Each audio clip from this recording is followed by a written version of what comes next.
Computer Bangla ক্লাসের পক্ষ থেকে আপনাদের সকলকে অভিনন্দন। এই ভিডিওটিতে ক্লিক করার জন্য আজকে আমরা মাইক্রোসফট অফিস পাওয়ার পয়েন্টের মধ্যে এই রিভিউ ট্যাবের মধ্যে এসে জাস্ট আমরা এই প্রুফিং এটাকে আপনি কিভাবে কাজে লাগাবেন পাওয়ার পয়েন্টে প্রেজেন্টেশন দেওয়ার সময়। তো এই প্রুফিং এর মধ্যে রয়েছে যেমন স্পেলিং, রিসার্চ, থ্রেজার, ট্রান্সলেট আর ল্যাঙ্গুয়েজ। তো এই প্রুফিং ট্যাবটা আপনি কিভাবে ইউজ করবেন পাওয়ার পয়েন্টে প্রেজেন্টেশন দেওয়ার সময় আজকে ডিটেলসে আমরা শিখব, জাস্ট এইটুকু। Next part by part video আসবে, তাই চ্যানেলটিকে সাবস্ক্রাইব করে নোটিফিকেশন বেলটি অল বাটনে প্রেস করে রেখে দিন। মাইক্রোসফট অফিস পাওয়ার পয়েন্টের এক্সপার্ট হতে চাইলে চ্যানেল ভিজিট করুন, সেখান থেকে প্রতিটি part by part video upload করা আছে, স্টেপ বাই স্টেপ আপনি দেখে নিতে পারবেন। তো চলুন দেরি না করে আজ আমরা এই রিভিউ ট্যাবের মধ্যে প্রুফিং ট্যাবের এই কাজগুলো শিখে ফেলি। তো এর জন্য আমি কিছু এখানে প্রেজেন্টেশন তৈরি করে রেখেছি। এখানে আপনারা দেখতেই পাচ্ছেন যেমন এখানে মনিটর রয়েছে এবং এখানে সেই মনিটর সম্পর্কে বলা রয়েছে। এইভাবে 6টা স্লাইড আমি এখানে তৈরি করে রেখেছি। তো প্রথমে আমি চলে আসছি এখানে, যেমন এখানে কিছু টেক্সট লেখা রয়েছে। তো জাস্ট আমি এখানে কিছু টেক্সটে এই স্পেলিং, মানে এটার কাজ হচ্ছে আপনার যদি কোনো গ্রামাটিক্যাল কিছু ভুল থাকে তো সেক্ষেত্রে এই স্পেলিংয়ে ক্লিক করলে সেটাকে আপনাকে দেখিয়ে দেবে। তো তার জন্য আমি এখানে কিছু ভুল করি, যেমন কম্পিউটার বানানটা আমি এখানে ডবল আর করে দিই, আর এই ডিভাইস ইটা আমি এখানে আই করে দিই, কেমন। আর এখানে ডিসপ্লে সাপোর্ট, এই সাপোর্টের জায়গায় আই করে দিলাম। বেশ, কিছু ভুল আমি এখানে করে দিলাম। তো এরপর আমি জাস্ট এটিকে সিলেক্ট করে এই স্পেলিংয়ে ক্লিক করব। ঠিক আছে, এটাকে আপনি কীভাবে পাওয়ার পয়েন্টে প্রেজেন্টেশনে ব্যবহার করবেন এটা এই কারণেই দেওয়া আছে, আপনি যখন কোনো টেক্সট প্রেজেন্টেশন করবেন তো সেই টেক্সটের মধ্যে কিছু ভুল আছে কিনা সেটা কিন্তু আপনি এই স্পেলিং ট্যাবের মধ্যে এসে দেখে নিতে পারবেন, বা কিছু ভুল থাকলে সেটাকে কারেকশন করে নিতে পারবেন। সেই জন্যই কিন্তু এই স্পেলিং এটা পাওয়ার পয়েন্টে দেওয়া রয়েছে। তো এখানে যে টেক্সট আমি লিখে রেখেছি এখানের মধ্যে যে ভুলগুলো রয়েছে সেগুলো যদি আমার চোখে না পড়ে বা যদি প্রেজেন্টেশন দেওয়ার সময় চোখে না পড়ে সেক্ষেত্রে আপনি স্পেলিং এই ট্যাবটাকে ইউজ করে কিন্তু একবার দেখে নিতে পারেন। তো চলুন আমি স্পেলিং এখানে ক্লিক করলাম। ক্লিক করা মাত্রই এরকম একটা ডায়লগ বক্স এখানে ওপেন হয়ে যাবে। তো এখানে কিন্তু যেগুলো ভুল আছে পরপর আপনাকে দেখাবে। যেমন দেখুন এখানে কম্পিউটার বলছে নট ইন ডিকশনারি, যেটা ডিকশনারির মধ্যে নেই। কম্পিউটার বানানটা এখানে ভুল আছে, ডবল আর আছে। তো এখানে আপনাকে কিছু সাজেশন দিয়ে দেবে এখানে। তো এখানকার মধ্যে যেটা কারেক্ট সেটা আপনাকে সিলেক্ট করতে হবে, যেমন এটা কম্পিউটার, এটা কারেক্ট, এটা সিলেক্ট করলাম। এরপর আমি চেঞ্জ এখানে ক্লিক করব, সঙ্গে সঙ্গে কম্পিউটার বানানটা চেঞ্জ হয়ে গেল। এরপরে যেটা ভুল আছে সেটা দেখাবে, যেমন নট ইন ডিকশনারি, যেটা ডিভাইস ডবল আই করেছিলাম, দেখুন এটা এখানে সিলেক্ট হয়ে গেছে আর এখানে এটা দেখাচ্ছে ডবল আই। তো এটাই ডিভাইস বানানটা আপনাকে দেখে নিতে হবে, চেঞ্জ টু ডিভাইস এটাই ঠিক আছে। এরপর এটাকে আমি চেঞ্জ করছি, দেখুন চেঞ্জ হয়ে গেল ডিভাইস বানানটা। এরপরে ভুল আছে যেমন সাপোর্ট, এটা টি এর পর আই করেছিলাম, এটা ভুল আছে। তো এখানে যেটা সাজেশন আপনাকে দেখাবে, যেটা আপনার মনে হবে যে না এটা ঠিক, সেটা কিন্তু আপনি এখানে ঠিক করতে পারেন। সিলেক্ট করে জাস্ট এটাকে চেঞ্জে ক্লিক করবেন, তাহলে কিন্তু চেঞ্জ হয়ে যাবে। এরপরে দেখুন নেক্সট স্লাইডে চলে এসছে অটোমেটিক। এখানে বলছে কিবোর্ড এই বানানটা ভুল আছে, যদিও ভুল নেই, বিটা ক্যাপিটাল আছে সেই জন্য এটা বলছে। তো মানে প্রপার যেটা লেখা হয় কেটা ক্যাপিটাল এবং বাকি সবগুলো স্মল লেটারেই থাকে কিবোর্ডে, সেই জন্য এটা এইভাবে দেখাচ্ছে। তো আমি এই কিবোর্ড এই বানানটা স্পেলিংটা ঠিক আছে মনে হচ্ছে, এটাকে আমি ক্লিক করে জাস্ট চেঞ্জে ক্লিক করব, কিবোর্ড বানানটা ঠিক হয়ে গেছে। এখানেও দেখুন একদম শেষের 6 নম্বর স্লাইডেও বলছে কিবোর্ড বানানটা কিন্তু এইভাবে লেখা রয়েছে। তো সেক্ষেত্রেও এটাকেও আমি কিবোর্ড এই লেখাটিকে সিলেক্ট করে আমি চেঞ্জে ক্লিক করব, তাহলে কিন্তু দেখুন এরপর বলছে the spelling check is complete, আর কোনো ভুল নেই।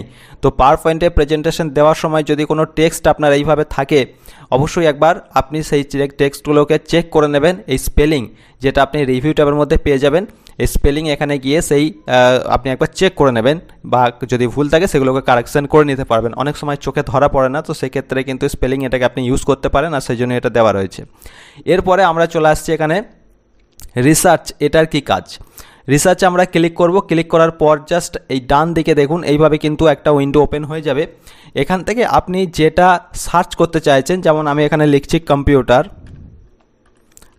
লিখলাম। এরপরে আমি যে ব্লু কালারের যেটা রয়েছে এখানে আমি ক্লিক করব, মানে সার্চিং করার জন্য, বা কিবোর্ডে এন্টার কি প্রেস করলেও সার্চ হবে।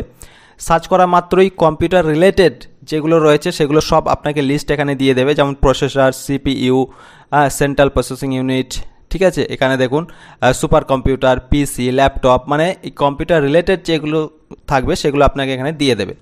এরপরে ধরুন আপনার এই সিপিইউতে চলে যান, সিপিইউতে আবার যদি ক্লিক করেন তো সিপিইউ রিলেটেড যেগুলো রয়েছে সেগুলো কিন্তু আপনাকে এখানে শো করবে। এরপর আপনি কোনো একটা জিনিস এখানে ইনসার্ট করতে চাইছেন, যেখানে ইনসার্ট করবেন সেখানে মাউসে করে ক্লিক করবেন। যেমন আমি হোয়াট ইজ কম্পিউটার মনিটর এর পাশে ক্লিক করলাম, কার্সারটা ব্লিঙ্ক করছে দেখতে পাচ্ছেন। এরপর আমি ধরুন এই যে যেমন রয়েছে এখানে কম্পিউটার চিপ, এটাতে আমি এটা ইনসার্ট করব। তো এখানে ড্রপ ডাউনে অ্যারো বাটনে ক্লিক করে এখান থেকে ইনসার্ট রয়েছে, ইনসার্ট করতে পারেন, অটোমেটিক এখানে চলে আসবে। বা এটাকে চাইলে আপনি কপি করতে পারেন। তো আমি এখানে ইনসার্ট করছি, দেখুন এখানে কম্পিউটার চিপে কথাটা কিন্তু চলে এসছে।